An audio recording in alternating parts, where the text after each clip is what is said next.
ये वीडियो सिर्फ उन लोगों के लिए जो ये सब चीज़ों को यूज़ करते हैं या फिर वो इस फील्ड में आना चाहते हैं।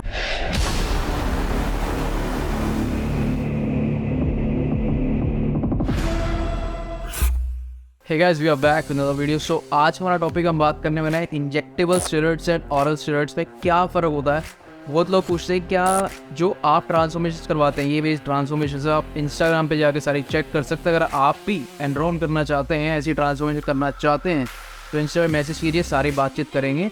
हाँ, अब कई लोग क्वेश्चन ये होता है क्या ये ओरल से हुआ है या सिर्फ इंजेक्ट से हुआ है। देखो मोस्टली जो ट्रांसफॉर्मेशन ये सारी है ये ओरल प्लस इंजेक्ट दोनों मिक्स में चलती है, क्योंकि हर सॉल्ट का जो एनाबॉलिक स्टेरॉइड होता है वो एक अलग फैमिली से बिलोंग करता है। लाइक कोई DST डेरिवेटिव है, कोई टेस्टोस्टेरोन रिलेटेड है, ओरल्स में कोई फैट बर्निंग के लिए है। सो अलग अलग चीज़ों के अलग अलग काम होते हैं। ऐसा नहीं होता कि हम इंजेक्ट में भी सेम चीज़ चला रहे हैं वही चीज़ हम ओरल में भी ले रहे हैं, ऐसा नहीं होता है। सो अब दोनों में फ़र्क क्या है, क्या इसके साइड इफ़ेक्ट्स हैं, क्या बेनिफिट्स देखने को मिलते हैं, किस हिसाब से हमें अगर हम अलग अलग चलाते हैं तो क्या रिजल्ट्स हमें मिलते हैं। देखो यार, पहली चीज़ तो यही, ये वीडियो सिर्फ उन लोगों के लिए जो ये सब चीज़ों को यूज़ करते हैं या फिर वो इस फील्ड में आना चाहते हैं, क्योंकि ये सारी चीज़ें होती हैं काफ़ी ज़्यादा साइड इफ़ेक्ट्स वाली। अगर आप झेल सकते हैं तभी इन सब चीज़ों को लेना, और अगर आप ये लेने की सोच रहे हैं तो एक प्रोफेशनल बंदे की गाइडेंस में ही लेना, क्योंकि मोस्ट ऑफ द केसेस में ऐसा होता है कि वो आप क्या करते हैं, आपने देखा कि हाँ भाई ये एनाबॉलिक स्टेरॉइड से बनी है, आपने सर्च किया गूगल पे, एक साइकिल देखी, दुकान मार्केट में आजकल सारी चीज़ें अवेलेबल है, जाके ले आए और यूज़ करना स्टार्ट कर दी। फिर क्या होता है, साइड इफ़ेक्ट्स होते हैं, फंस जाते हो। फिर बताने वाला कोई नहीं होता, क्योंकि नेट पे सारी चीज़ें तो नहीं मिलेंगी ना, क्योंकि साइड इफ़ेक्ट ही हर किसी को अलग अलग होते हैं। तो ऐसा नहीं करना है, एक प्रोफेशनल की गाइडेंस में आपको सी चीज़ों को लेना है। खैर आते हैं टॉपिक पे, बात करते हैं इंजेक्टेबल और ओरल्स में। देखो यार, इंजेक्टेबल में अगर मैं सिर्फ दो चीज़ों की पहले बात करता हूँ, स्टेनाजोलोल और विंस्ट्रोल। विंस्ट्रोल जो होता है वो इंजेक्टेबल फॉर्म में आता है, जो कि 1 ml के अंदर आपको 100 mg मिलता है। 150 भी आता है बट 100 mg होता है। वही सेम ओरल फॉर्म में आपको 10 mg की टैबलेट्स आती हैं। अब ओरल लेने में और इंजेक्ट लेने में फ़र्क इतना है, इंजेक्ट जो है वो मच सेफर है एज़ कम्पेयर टू ओरल के, क्योंकि ओरल जो होता है वो आपके लीवर किडनी से घूमता हुआ जाएगा तो आपको और साइड इफ़ेक्ट देता हुआ जाएगा, जिसमें आपके लीवर प्रॉब्लम आ सकती है। SGOT SGPT के लेवल्स ऊपर आपको मिलेंगे, जिससे कि लीवर थोड़ा स्वेल हो जाता है और जॉन्डिस वॉन्डिस होने के चांसेस रहते हैं। किडनी में प्रॉब्लम आ सकती है, यूरिन में थोड़ा जलन सी फील होगी, येलोइश आएगा, क्योंकि वो फिल्टर करने के लिए होती है। सो जब भी कोई टॉक्सिक जाएगा बॉडी के अंदर, जो नुकसान पहुंचा रहा होगा बॉडी, उसको निकालने की कोशिश करेगी और आपको किडनी में भी थोड़ा प्रॉब्लम देखने को मिल सकता है। इसके बाद क्या क्या साइड इफ़ेक्ट्स फेस करने को मिल सकते हैं। देखो, इंजेक्टेबल स्टेरॉइड में ऐसा होता है कि जहाँ पे इंजेक्ट लगाया जाता है वहाँ पे लंप बनने के चांसेस बहुत ज़्यादा रहते हैं, गांठ बन जाती है, वो पेन करती है अगर आप ढंग से इंजेक्ट ना करवाओ तो। ठीक है, दूसरी चीज़, ये सीधा ब्लड में लगता है, मतलब आपके इंट्रामस्कुलर, मतलब साइड ट्रांसफर्स भी आते हैं, वो अलग हैं, वो एनाबॉलिक स्टेरॉइड में नहीं आते, वो पेप्टाइड्स हो गए और अलग चीज़ें हैं। वो साइड ट्रांसफर्स अलग चीज़ें, एनाबॉलिक स्टेरॉइड्स अलग चीज़ें। मोस्टली हिप्स पे इसको लिया जाता है। कई लोग क्या करते हैं, पर्टिकुलर पार्ट में लेते हैं, पार्ट में लगाने में प्रॉब्लम काफ़ी ज़्यादा है, वो पेन काफ़ी ज़्यादा करता है। हिप में ऐसा है कि पीछे ही पेन होगा, बट आप ओवरऑल बॉडी से काम अपना कर सकते हैं, वर्कआउट वगैरह प्रॉपर हो सकता है। सपोज आपने शोल्डर में लगा लिया और पेन इतना है और शोल्डर कर ही नहीं पा रहे आप, तो वो प्रॉब्लम है, ऐसा नहीं करना है। सो इंजेक्टेबल के अंदर यही होता है, एक तो टेस्ट सप्रेस काफ़ी ज़्यादा होगा, क्योंकि आर्टिफिशियली अगर आप कोई चीज़ ले रहे हैं हाई डोज के अंदर, सो आपका नेचुरल टेस्ट प्रोडक्शन जो है वो बंद हो जाएगा और आपको प्रॉपर PCT करने की ज़रूरत पड़ेगी। क्योंकि इसमें ऐसा होता है कि हमारा टेस्टोस्टेरोन भी डाउन होता है, हमारा स्पर्म काउंट भी डाउन होता है, तो दोनों चीज़ों को भी दोबारा से नेचुरली उठाना पड़ता है, जो कि हम PCT के अंदर चीज़ों को ठीक करते हैं।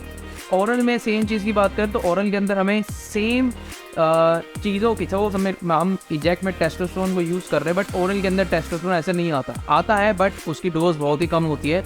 वो लिया ना लिया एक ही बराबर है। टेस्टोस्टेरोन अनडेकेनेट के नाम से जो आता है, उसका एज सच कोई रिस्पॉन्स आपको देखने को नहीं मिलेगा, सिर्फ साइड इफेक्ट्स देखने को मिलेगा, क्योंकि वो आर्टिफिशियली इंस्टेंट बूस्ट तो कर देगा, बट उसके बाद में नेचुरली ड्रॉप भी करेगा काफ़ी तेज़ी से। तो एक साइड इफ़ेक्ट तो ये है कि यार इसमें आपको इंजेक्ट में प्रॉब्लम होगी, जहाँ पे लगेगा वहाँ लंप बनेगा, पेन कर सकता है, बट ओरल में ऐसे पेन वाला सिस्टम नहीं है। सेकंड चीज़ में बात करूँ तो ये हमारा जो इंजेक्ट होता है वो लीवर टॉक्सिक वो ऐसा सच नहीं होता, क्योंकि वो वहाँ से घूमता हुआ नहीं जाता, वो सीधा ब्लड में जाएगा और अपना काम करना स्टार्ट कर देगा। बट जो ओरल है वो सारा घूमता हुआ जाता है हमारे लीवर से, किडनी से, हर जगह से। सो वो वहाँ पे प्रॉब्लम्स क्रिएट करता हुआ ही जाएगा, दिक्कत देता हुआ ही जाएंगे। अब बात करते हैं रिजल्ट्स की। रिजल्ट जो है वो इंजेक्टेबल के रिजल्ट देखने को ज़्यादा मिलते हैं क्योंकि उसकी डोज उस हिसाब से होती है, और इंजेक्ट में हमें टेस्टोस्टेरोन भी आर्टिफिशियल लेके चलना पड़ता है हर साइकिल में। सपोज आप बल्किंग कर रहे हैं तो लॉन्ग स्टेप्स हमें लेके चलने पड़ते हैं, आप कटिंग कर रहे हैं तो शॉर्ट स्टेप्स लेके चलने पड़ते हैं। तो सारी साइकिल इस हिसाब से डिज़ाइन करनी पड़ती है। लेकिन वही चीज़ अगर आप ओरल के अंदर सोचें तो ओरल में भी चीज़ें हैं, टैबलेट्स हैं जो कटिंग और बल्किंग के लिए यूज़ की जाती है। लाइक बल्किंग की मैं बात करता हूँ, डायनावोल, एनाड्रोल, ये बल्किंग में हेल्प करती हैं, लेकिन उस हिसाब से आपको रिजल्ट नहीं दे पाएंगे जिस हिसाब से आपको इंजेक्ट रिजल्ट देता है। ओरल के अंदर डायनावोल, एनाड्रोल लिवर टॉक्सिक बहुत ज़्यादा होगा। आप 2 से 4 दिन भी लोगे तो भी आपको लिवर में प्रॉब्लम होनी स्टार्ट हो जाएगी, अगर आप पहले भी कुछ ले रहे हैं तो। अगर आपने कोई ब्लड टेस्ट नहीं करवाया, आपके लेवल ऑलरेडी थोड़े से ऊपर है, ऊपर से आप ये ले रहे तो फास्ट अप हो जाता, वो दिक्कत करना स्टार्ट करता, आपको पेन भी होगी, डाइजेशन में इशू आएगा, गैस काफ़ी ज़्यादा बननी स्टार्ट हो जाएगी, पेट में दर्द भी होगा आपको। सो इन सब चीज़ों का ध्यान देना है। ये दिक्कतें काफ़ी ज़्यादा बढ़ती चली जाती है जब आप ओरल चीज़ें लेते हैं और किसी गाइडेंस में लेते हैं, क्योंकि प्रिकॉशंस लेने बहुत ज़रूरी होते हैं। अगर हम इंजेक्ट ले लें तो उसके प्रिकॉशंस ऐसे हैं कि लाइक आपको आपने जहाँ इंजेक्ट किया लम्ब बना, लम्ब के साथ में ही उसके बाद सिकाई करनी पड़ती है। उसकी एक ट्यूब आती है जो कि एक तरीके की सिकाई के लिए ही होती है, वो पेन ज़्यादा नहीं होने देती है, उसको उस चीज़ को लम्ब अगर बना है तो उसको ठीक करने में हेल्प करती है। सेम ओरल अगर आप ले रहे हैं, लिवर सपोर्ट लेके साथ में चलना पड़ेगा, किडनी सपोर्ट आपको लेके चलना पड़ेगा, और काफ़ी सारी चीज़ें होती हैं जो कि ऊपर नीचे हो जाती है, उसको भी बैलेंस करके हमें चलना पड़ता है। ओरल के अंदर आपको कई बार ऐसा होता है कि आपने कोई रैंडम कोई भी कंपनी की चीज़ ले ली और आपको उस हिसाब से रिजल्ट नहीं मिला, क्योंकि ओरल्स के वैसे भी डोज कम होती है और रिजल्ट उस हिसाब से नहीं मिल पाते हैं। बट इंजेक्ट के अंदर आपको सपोज कोई आपने चीज़ ऐसी ली है जो कि थोड़ी अंडर डोज है, स्टिल आपको उसके रिजल्ट देखने को मिलेंगे। हालांकि वो थोड़े दिनों के बाद देखे, 4-5 इंजेक्ट करने के बाद देखे, बट स्टिल आपको देखने को मिलेंगे। सो कुछ चीज़ें हैं जो कि इंजेक्ट में ठीक हैं बट ओरल में ठीक नहीं है, कुछ चीज़ें हैं जो कि इंजेक्ट में ख़राब हैं वो ओरल के अंदर ठीक हैं। सो अलग अलग इसीलिए जो होता ना, जब भी साइकिल डिज़ाइन की जाती है तो ये देखा जाता है कि अगर आप कटिंग कर रहे हैं तो कटिंग में इंजेक्ट में हमें किस चीज़ को यूज़ करना है और ओरल में किस चीज़ को यूज़ करना है, कि वो साथ में स्टैक हो सकें, आपको ज़्यादा प्रॉब्लम भी ना हो और वो स्टैक हो सके और आपको रिजल्ट भी अच्छे मिले। जैसे कि ये मोस्टली जो है जितनी भी ट्रांसफॉर्मेशन है ये सब मिक्स तो चलती हैं, इंजेक्ट प्लस ओरल सारी चीज़ें मिक्स में चलती हैं। कोई भी ऐसा नहीं कि सिर्फ ओरल में है कोई इंजेक्ट में है, क्योंकि बहुत लोग के ना क्वेश्चन होते हैं इंस्टाग्राम पे यही कि भाई कोई नेचुरल है तो वो दिखाओ। भाई नेचुरल जो होती है वो नेचुरल ट्रांसफॉर्मेशन ऐसी नहीं हो पाती है। बहुत लोग कहते हैं कि हमने बना ली, 4 साल हो गए, 5 साल हो गए, भाई नहीं बनती है। अगर किसी ने बनाई है ना तो अपने ही खुद के 2-3 क्लाइंट्स दूंगा तो बना के दिखा देना। ये सेम कंडीशन नहीं आ पाती, इतना रिप्ड होना, सिंगल डिजिट बॉडी फैट आना, ये बहुत ही रेयर केसेस होंगे कि आपको देखने को मिलेंगे। बट ये चीज़ें ऐसे पॉसिबल नहीं होती, हर किसी के साथ में तो नहीं होती हैं। आपको अगर एक अच्छी फिजिक अचीव करनी है, जो आप देखते हैं इंस्टाग्राम इन्फ्लुएंसर भी मोस्टली जो है वो इन सब चीज़ों को यूज़ करके ही फ़ोटोशूट्स करवाते हैं और आप उनसे इन्फ्लुएंस होते हैं कि आप मेरे को ऐसी ही बॉडी चाहिए, और वो सारी एनाबॉलिक्स वाली ही होती हैं। आप माने या ना माने ये चीज़ सच है। सो इंजेक्ट और ओरल दोनों भी साथ में स्टैक होकर चलते हैं, दोनों में कुछ चीज़ें बेटर हैं, सो कुछ चीज़ें नुकसान वाली है। अगर आप कोई भी साइकिल किसी के अंडर में डिज़ाइन करवाते हैं सो वो दोनों चीज़ें हमेशा साथ में स्टैक होके ही चलेंगी अच्छे रिजल्ट्स के लिए।